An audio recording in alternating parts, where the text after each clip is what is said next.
Hello everyone, and welcome to this short Warden healer video.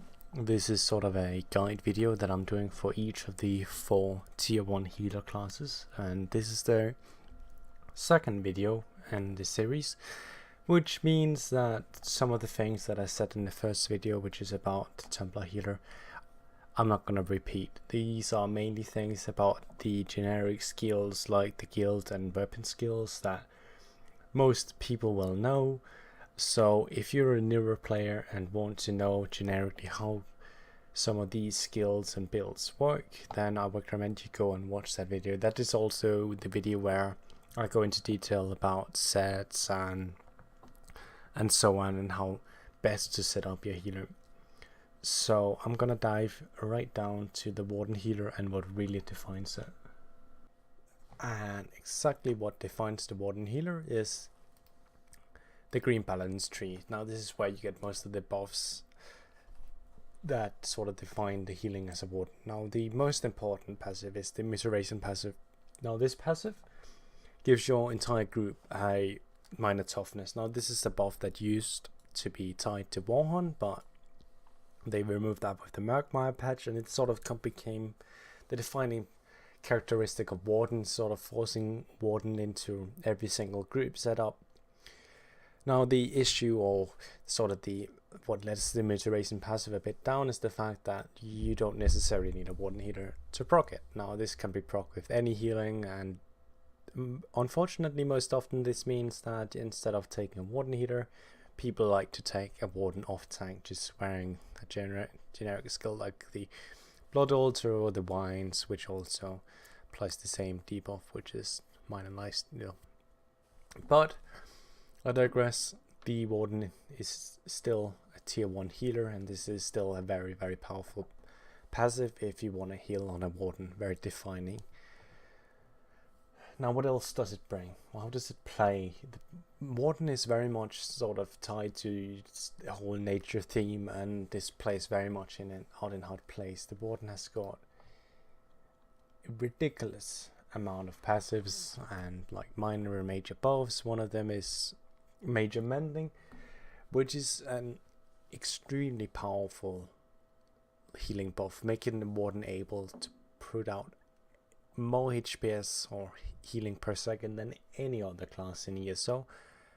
And this makes this Warden sort of this group healer, carrying the generic healing of the group, while the other healer might do other stuff. Now there's several factors why it is like that.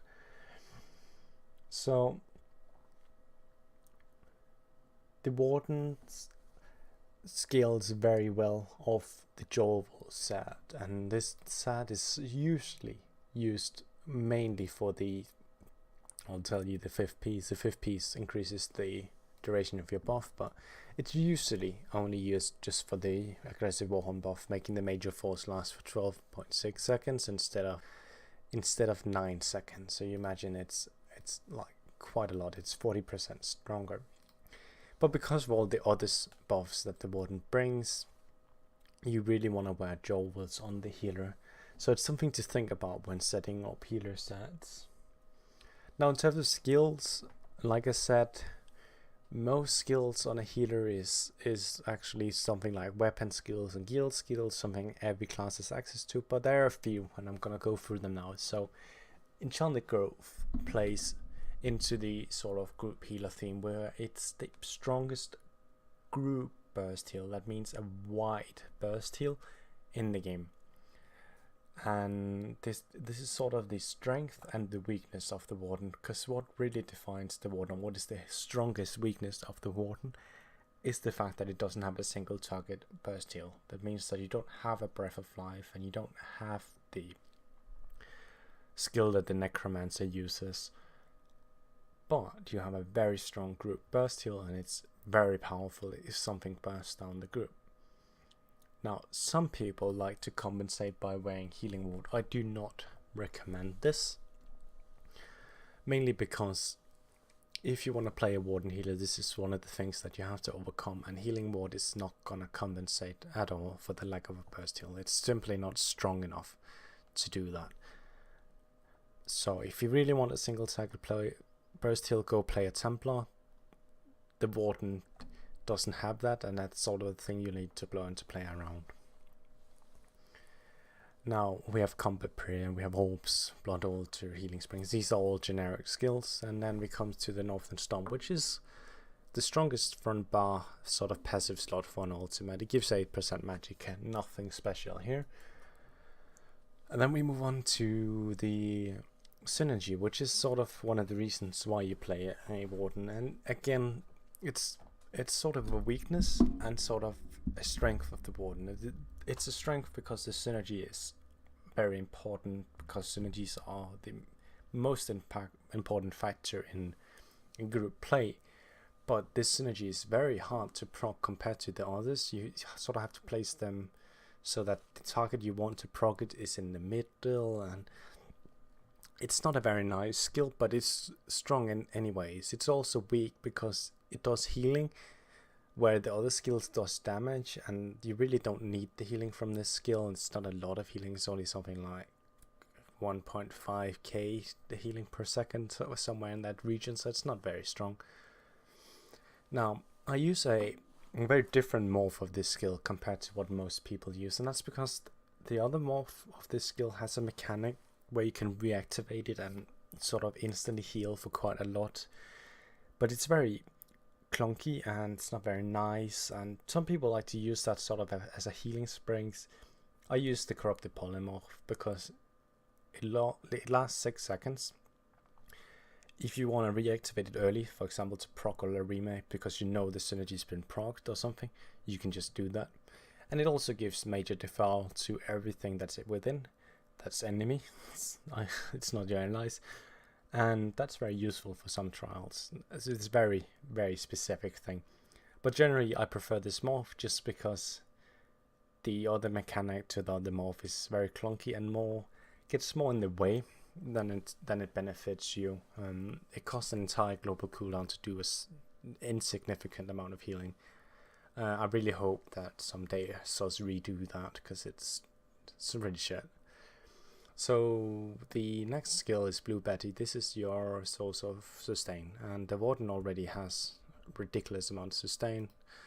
We have this Nature's Gift, and then we have the Blue Betty that gives you quite a lot of magic per second, and it also cleanses your bed in case you've been hit by something. And even if you let's say you reactivate it early, then you actually gain some more ultimate. So it's a very easy skill to work with, and just remember to hold it up, and it lasts an insane amount of time. I'm gonna come back to that a bit later. Last skill, Expansive Frost Cloak, and this is basically just the major buffs, like resistance buffs to a group. I use this morph because it's got a ridiculous range. Now you can use both morphs. The other one gives a slight, I think it's 8% reduced damage or something. I like this one for the range and the reduced cost, and again this one lasts an insane amount of time, which I'm gonna come to now. So I talked a bit about how the Warden is sort of the group healer. It's got major mending, it's got a group burst heal. Now we come to the last reason why it's such a good group healer, is because if you look at these two buffs, which is really the only two buffs you need to keep up, they don't last very long. And this gives you time to work with your generic healer rotation with the Silent Staff, just going at it, and that's really the final defining factor. So the Warden is a strong group healer that gives the minor toughness buff to your group, and has a class synergy that can also proc or remake. And if you use my morph, you can do it right away. So very nice class, definitely a tier 1 healer. It has a bit of issues in how you group combat, just because an off tank can carry the buff, but if you make your group so that you carry this buff and the other tanks might do something else, then the Warden is definitely strong. It's got everything a healer needs to be a group healer, and because of the insane amount of healing that you can do, then you can allow something like a sorcerer healer or necromancer healer to work with their synergies and their other group and debuffs, and like target debuffs and group buffs, in a way where they don't feel like they need to do an insane amount of healing. It's a good example of where the Warden is perfect is something like Sunspire, where you have a healer that needs to be very focused on the tank, and then you have the other healer that sort of have to take care of the entire group. This is where the Warden plays in perfectly. Something like Cloud Rest, you have a kite healer running around gathering shards and maybe picking up ice and doing all sorts of other stuff. You'll stay in the group, you'll keep them alive, you can just keep pumping out healing because all your buffs just take up 1 second every 26 or 30 seconds. So I hope this was useful. It wasn't so much of a guide and build video, more of just a small talk what I think defines the class, and if you have any questions you can ask them down below and I'll make sure to answer as fast as possible. Thank you for watching.